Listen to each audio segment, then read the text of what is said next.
आज के समय के लिए जो परमेश्वर ने हम सबको दिया है। बीते दिनों में हमने पवित्र शास्त्र में से इफिसियों की पत्री के ऊपर अध्ययन करते आ रहे हैं। आज दूसरा अध्याय है, इसका दूसरा हिस्सा, आखिरी हिस्सा। इससे पहले हमने पहले हिस्से में देखा था कि हमारी स्थिति मरी हुई थी, हम अनाज्ञाकारी थे, हम क्रोध की संतान थे और हम श्रापित थे। और चौथे वचन में कहता है कि परमेश्वर जो महिमा का पिता है, उसने प्रभु यीशु मसीह के द्वारा हमें जीवित किया, अनुग्रह से हमारा उद्धार किया। और आखिरी वचनों में 9, 10, 11 में कहता कि ये तुम्हारी ओर से नहीं है, ये परमेश्वर की ओर से तुम्हारा अनुग्रह, तुम्हारे ऊपर जो है अनुग्रह हुआ है। अभी 11 से 22 वचन हमने देखे हैं। इसमें 3 मुख्य बातें हैं। पहली चीज हमारा सेपरेशन, एलियनेशन, दूसरा रिकंसिलिएशन, तीसरा यूनिफिकेशन। ये 3 ही ये जो थीम है, जो 3 बातें, ये अपने आप में बहुत बड़ी थियोलॉजी है, बहुत बड़ी सिद्धांत है। सेपरेशन, एलियनेशन, परमेश्वर से अलगाव, और दूसरा परमेश्वर से मेल मिलाप, और तीसरा परमेश्वर में एकता, मिलकर यूनिफिकेशन।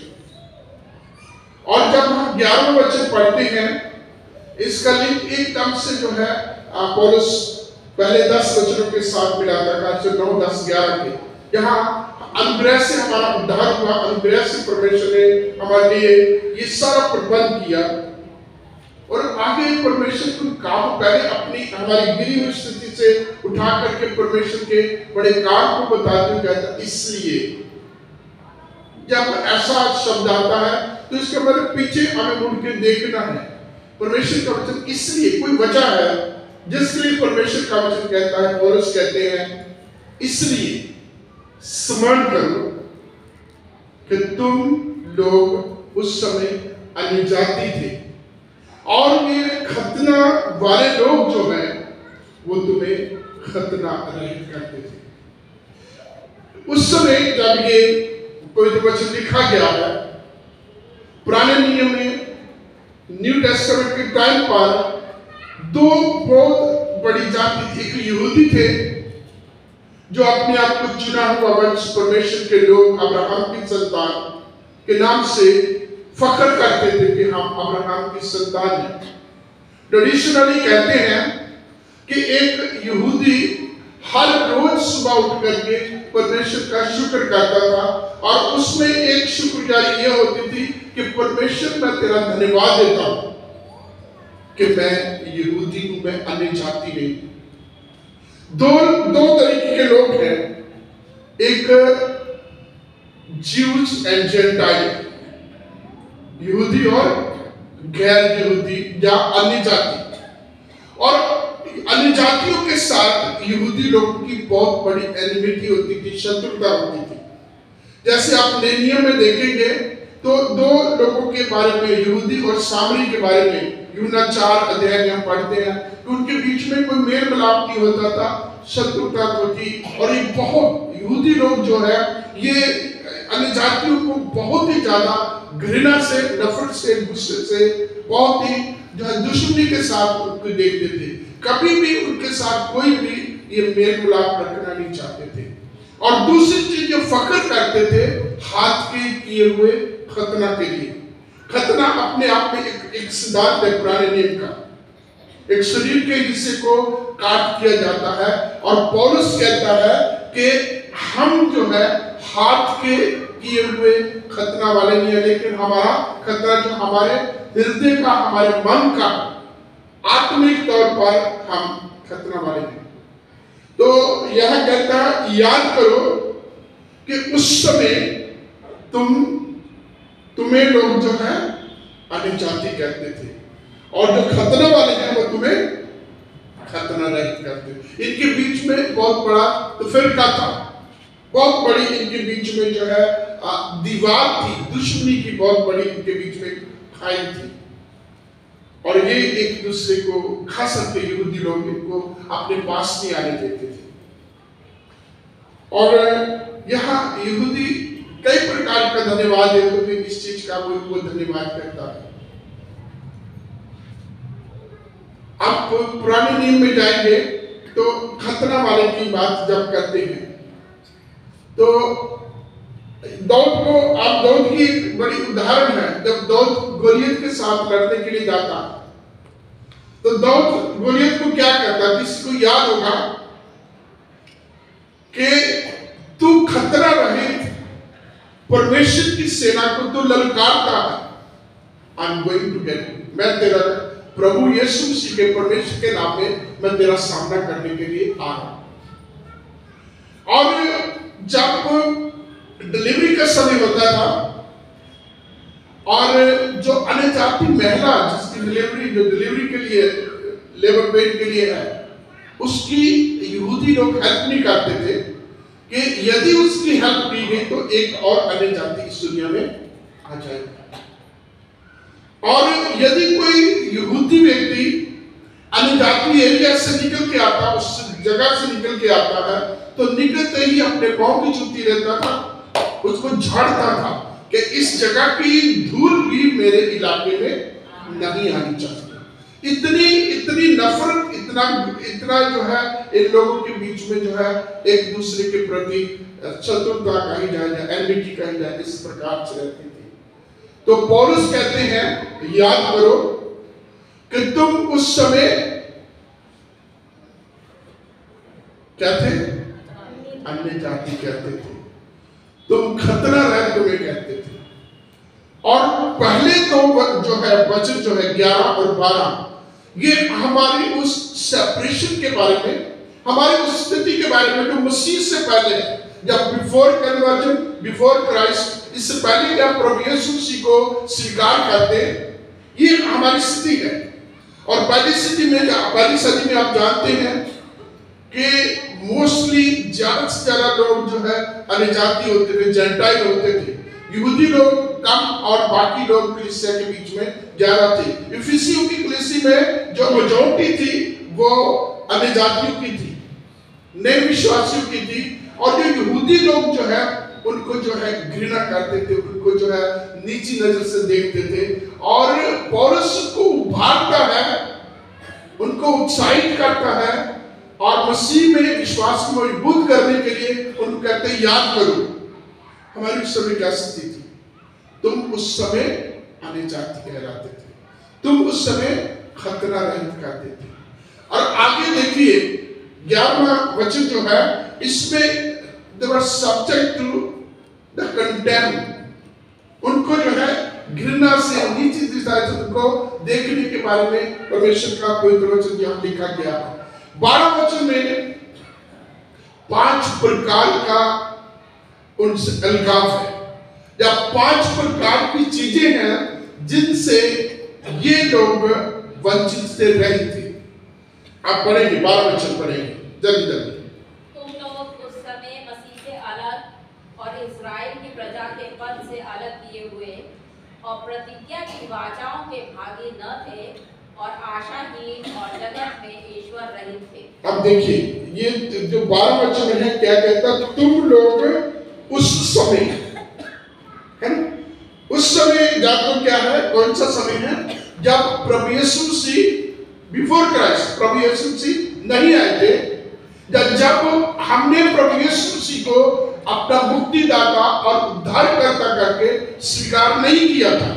प्रभु यीशु मसीह के बिना और प्रभु यीशु मसीह के आने के बाद की बात चल रही है। उस समय तुम क्या थे इस दुनिया में, उस समय क्या थे, उस समय तुम मसीह से अलग। पहली चीज क्या थी, मसीह से अलग थे। और आप इसके बारे में जानते हैं कि मसीह जो है वो यहूदियों से है, उद्धार जो है यहूदियों से है। जब हम यूहन्ना के 4 अध्याय में देखते हैं, प्रभु यीशु मसीह सामने से बात करते हैं और प्रभु यीशु मसीह इस चीज को बोलते हैं के उद्धार यहूदियों से। तो अब पहली चीज जो है अन्य जाति लोगों की या गैर विश्वासी लोगों की क्या उनकी खूब क्या कमी है कि वो मसीह से अलग है। और दूसरी चीज पढ़िए, इस्राएल की प्रजा के पद से अलग, इस्राएल की प्रजा के पद से अलग थे। किसी भी प्रकार का इनको जो है जो जो जो एक उनका हक होता है वो कोई भी इसको नहीं मिलना चाहिए था, नहीं मिलता था। ये इस्राएल की प्रजा के पद से अलग किए हुए लोग थे। और आप खास करके देखें कि प्रभु यीशु मसीह के पास एक महिला आती है और वो महिला प्रभु यीशु मसीह कहती है मेरी बेटी को दुष्ट आत्मा बहुत तंग करती है और उसका क्या करें उपाय किया जाए। तो प्रभु यीशु मसीह का जवाब क्या था, बच्चों का भोजन बाल कुत्तों के आगे नहीं डाला जाता था। और ये अन्य जाति कुत्ते पापी व्यभिचारी तरह तरह की एक लिस्ट है जिनको एक ही कैटेगरी में माना जाता था और अन्य जाति लोग भी उसी तरीके से जो देखे जाते थे, इनको भी उस तरीके से। और यहाँ तक कोई कहता ये लोग जो है परमेश्वर के राज्य में प्रवेश नहीं कर सकते थे। इनका विश्वास था कि जब यहाँ से हमारा जीवन यात्रा पूरी होगी तो बाप अब्राहम जो है, बाप अब्राहम वो स्वर्ग के गेट के बाहर खड़ा है और जैसे कोई जेंटाइल अनजाति लोग आएगा तो वो उसको बाहर जाने अंदर नहीं आने देगा, उसको बाहर के बाहर ही बाहर धकेल देगा। तो इस तरीके से उनके लिए कहता पहली चीज मसीह से लाए, दूसरे इस्राएल जाति की प्रजा के पद से अलग की गई और तीसरी चीज क्या कह रहे हैं, प्रतिज्ञा की वाचाओं के भागी न थे आगे और आशाहीन और जगत में ईश्वर रहित। हाँ क्या है, तुम इस दुनिया में क्या थे, आशाहीन थे। चौथी चीज तुम आशाहीन थे, कोई आशा नहीं थी। आप जो है पौलुस इस चीज को बयान करता है थेसलोनिके के 4:13 वचन से। उस समय की स्थिति लोग बहुत निराश थे, तमाम जो भी उस समय की ये जो उनके धार्मिक पद तब सब चीजें जो है उनको किसी प्रकार की कोई आस कोई उम्मीद नहीं थी, अंधेरे में थे, अंधकार में थे। तो पौलुस उनको एक बात समझाता है कि हम नहीं चाहते तो उनके विषय में जो सो जाते हैं अज्ञानी रहो, कहीं ऐसा नहीं कि तुम और लोगों की नाई, और लोगों की नाम है जेंटाइल्स की नाई, अन्य जातियों की नाई शोक करो जिनके पास आशा नहीं। तो जो पहली सदी के लोग, जब उससे पहले का जो युग था वो आशाहीन था, निराश था, कोई उनके पास आशा नहीं थी, अंधकार में थे, अंधकार में चलते थे। जैसे हम जब हम यशायाह में पढ़ते हैं 9वें अध्याय के 2 वचन में कि लोग अंधकार में थे, प्रभु यीशु मसीह के आने के बाद उन पर ज्योति चमकी, उन्होंने बहुत बड़ा उजाला, बहुत रोशनी देखी। तो जगत में वो आशाहीन थे। और पांचवी बात जो उनकी कमी थी वो क्या थे, ईश्वर है, उनके पास कोई ईश्वर नहीं था। कहते हैं कि वो कोई नास्तिक नहीं थे, लेकिन अपने देवी देवता, अपने उनके देवी देवता बहुत थे।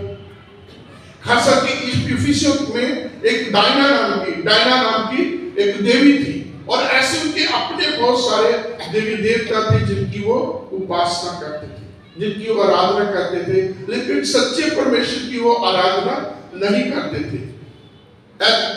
एथेंस में जाते हुए पौलुस जब सेवकाई करते हैं तो वचन में लिखा उनके इलाके में घूमते घूमते पौलुस ने कई प्रकार की वेदियों पर उनके नाम लिखे। उनके अपने इष्ट थे, अपने देवी देवता थे, उनके नाम थे, परंतु एक उसने वेदी देखी जिसके ऊपर लिखा हुआ था अनजाने ईश्वर के लिए, dedicated to the unknown god, अनजाने ईश्वर के लिए, कि उनके अपने थे, अपने कबीलों के अपने देवी देवता, अपने इष्ट थे, परंतु कोई सच्चा ईश्वर, कोई सर्वशक्तिमान ईश्वर उनके पास नहीं था। उस समय एथेंस में एक बहुत बड़ी महामारी फैली और उस महामारी से बचने के लिए उन्होंने हर प्रकार का हर किसी अपने देवी देवता की आराधना की, उसकी जो भी उसके लिए बलि करना था वो कराया। जैसे अभी हमने 2020-21-22 में हमने एक बहुत बड़ी महामारी का सामना किया। एथेंस में एक बहुत बड़ी महामारी थी जिसमें उनके पशु, उनकी फसलें, उनके लोग, सबके ऊपर उसका असर था और वो बहुत भयंकर बढ़ती जाती थी, महामारी बन गई। उन्होंने हर उस देवी देवता की आराधना की, हर जिसको भी वो जानते थे, जिसके बारे में भी उनको बताया जाता था, उसकी उन्होंने वेदी बनाई, उसके ऊपर उसका नाम लिया, उसकी आराधना की, लेकिन उनकी स्थिति 10 की 10 बनी रही। कुछ भी उसमें परिवर्तन या किसी प्रकार की उनको जो है उनकी बीमारी, उनकी महामारी खत्म नहीं हो, वैसे के वैसे ही रहे। तो फिर उन्होंने आपस में इकट्ठे होकर के कहा कि जिन जिन देवी देवताओं को हम मानते रहे हैं, जिनकी आराधना करते हैं, उन सब की हमने वर्शिप की है, उन सब के सामने हमने चढ़ावा चढ़ाया है, लेकिन कोई भी हमें उससे छुटकारा नहीं दे सका। वो महामारी हमारी वैसी की वैसी बनी हुई है। तो हो सकता है कोई ऐसी शक्ति है जिसको हम नहीं जानते, लेकिन उसकी अस्तित्व है और वो हमारी समझ से, हमारी पहुंच से बाहर है। हम उसकी आराधना को, कोई सच्चा, कोई सामर्थी परमेश्वर है, उसकी हम आराधना करें। तो उन्होंने एक वेदी बनाई जिसके ऊपर लिखा था अनजाने ईश्वर के लिए, या अनजाना ईश्वर, अननोन गॉड। जब उसकी उन्होंने आराधना की और ये कहा कि तू जो कोई भी है, हम नहीं जानते, लेकिन हम तुझसे विनती करते हैं, हमारी इस महामारी से हमारा छुटकारा कर। तो उनकी बीमारी उसके बाद खत्म, धीरे धीरे कुछ समय के बाद वो बिल्कुल चंगी हो गई। तो पौलुस कहता है जिसको तुम अनजाने में मानते हो, जो तुम्हारा ईश्वर नहीं है, उसको हम जानते हैं, हम उसकी गवाही देते हैं। इसी चीज को पौलुस इफिसी की पत्र में कहता था कि एक वो समय था जब तुम आशाहीन थे, तुम्हारे पास कोई आशा नहीं थी, मसीह से अलग थे, इस्राएल की प्रजा के पद से अलग थे और ईश्वर रहते, तुम ईश्वर को भी नहीं जानते थे। लेकिन आगे हम 13, 14, 15, 16, 17, 18 वचनों को देखते हैं, एकदम से पौलुस दूसरी भाषा बोलते हैं।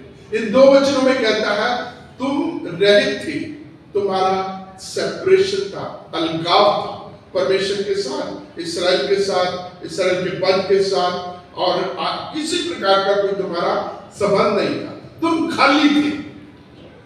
और आगे 13 वचन देखिए, उसमें लिखा परंतु, पढ़िए, पर अब मसीह यीशु में तुम जो पहले दूर थे, मसीह के लहू के द्वारा निकट हो गए। हमने पहले देखा 4 वचन पढ़िए, इसी में 4 वचन पढ़िए। क्योंकि वही हमारा मेल है, इसने दोनों को एक कर लिया और अलग करने वाली दीवार नहीं, 4 वचन 4। परंतु परमेश्वर ने जो दया का धनी है, अपने उस बड़े प्रेम के कारण जिससे उसने हमसे प्रेम किया है।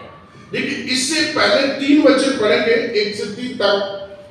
तो उन 3 वचनों में जो है पौलुस बयान करता हमारी स्थिति को, तुम मरे हुए थे, तुम संताप की संतान थे, क्रोध की संतान थे, और 4 प्रकार की स्थिति को बताता है। और जैसे 4थे वचन में आता है, क्या कहता है, परंतु आगे परमेश्वर के आगे परमेश्वर का धन्यवाद करता है कि उसने क्या क्या हमारे साथ बधाई की है, हमारा उद्धार किया है। वही वचन यहाँ 13वें वचन में आता है। यहाँ 11 और 12 में हम अलगाव में थे, हम इस्राएल की पद से अलग थे, हमें खतना रहित कहते थे, अन्य जाति कहते थे, हम जो है लोग हमसे नफरत करते, दुश्मनी रखते थे।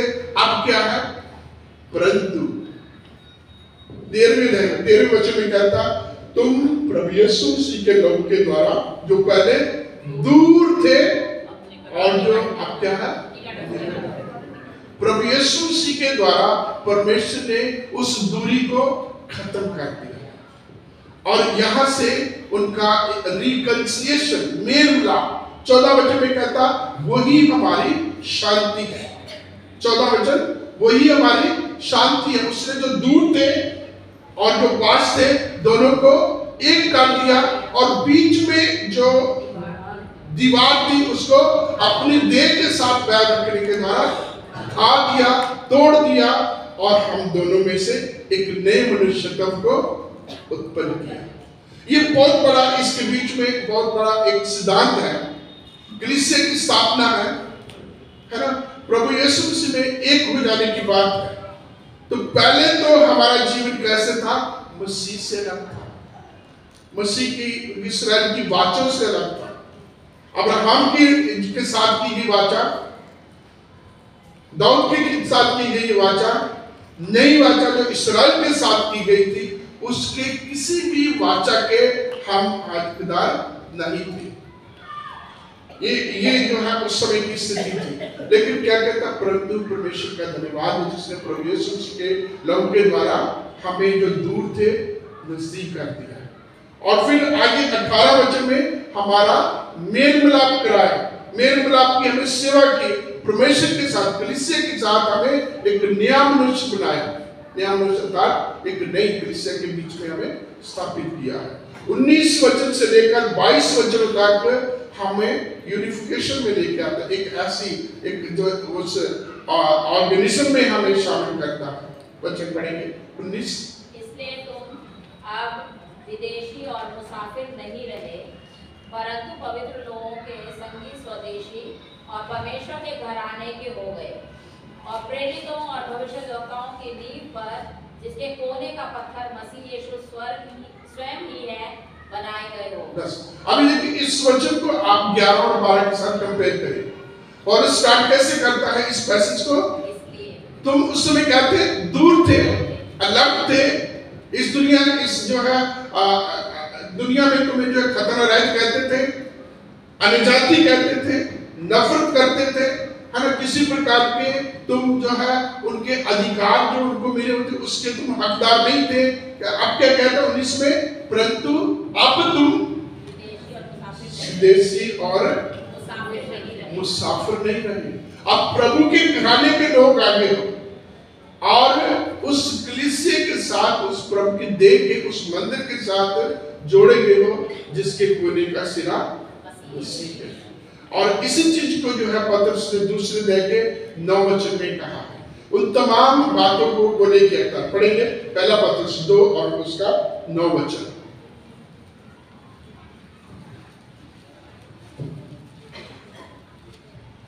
तो प्रभु भक्तों को परीक्षा में से निकाल लेना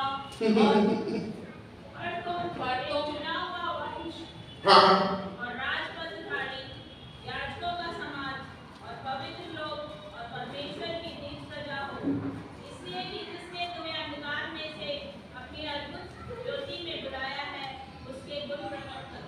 पहले देखो, पहले की स्थिति और आपकी स्थिति क्या है? पतरस क्या कहता है? अब तुम चुना हुआ वंश हो। उस समय क्या थे? उस समय हम चुने हुए नहीं थे, उस समय हमें खतना रहे थे, अनजाति थे, इस्राएल के पद से लगते, हम बिल्कुल जो है आशाहीन थे, ईश्वर रहते। पर अब क्या है?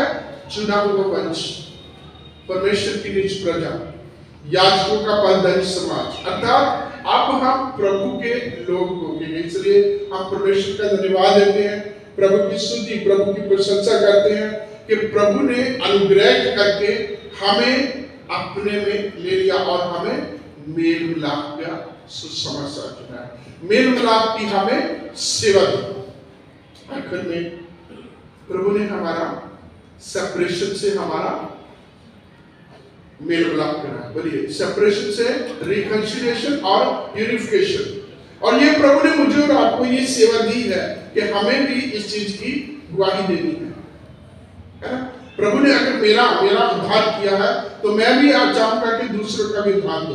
मेरे को आशीष मिली है तो मैं चाहूंगा कि वो दूसरों को भी आशीष मिले। एक बार एक सेवक एक गांव में गया और गांव में जितने भी लोग उसको देखते थे उसकी बस खिल्ली उड़ाते थे, उसको मजाक करते थे, क्योंकि वो देखने में इंप्रेसिव नहीं था।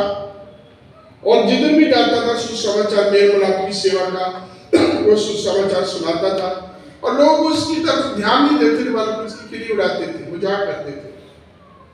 तो उसने उनको बोला, मैं जानता हूँ कि मेरे बाल अच्छे नहीं, मैं गंजा हूँ, मैं जानता हूं कि मेरा चेहरा अट्रैक्ट नहीं कर रहा, मैं जानता हूं मैं सुंदर नहीं हूं, मैं जानता हूं मेरे कपड़े अच्छे नहीं हैं, मैं इतने अच्छे कपड़े पहन नहीं सकता, मेरे जूते टूटे हुए हैं। लेकिन मेरे जूते जरूर टूटे हुए हैं, लेकिन मैं इतना जरूर जानता हूं कि मेरे पैर बहुत सुंदर हैं। पढ़ेंगे, निकालेंगे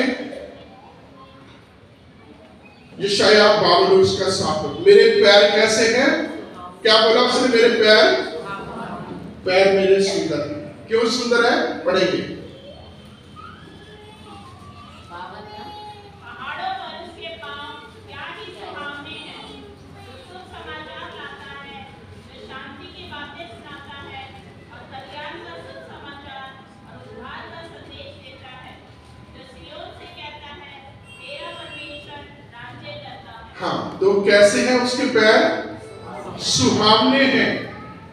उसके पैर कैसे, उसका चेहरा कैसा है, उसके कपड़े कैसे हैं, उसके बाल, ये तमाम चीजें कितनी हैं, लेकिन क्या है परमेश्वर का वचन? उसके पैर ही बहुत सुहावने हैं, जो सुसमाचार की बातें करते हैं, मेल मिलाप की बातें करते हैं, शांति की बातें करते हैं, और ये बताने की कोशिश करते हैं कि हमारा प्रभु राज करता, वो राज करता।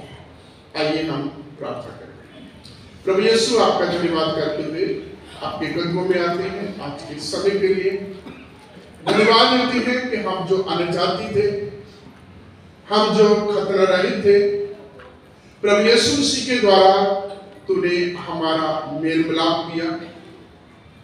तूने हमें उस दीवार को जो बीच में थी उसको तोड़ के अपने में एक कर दिया।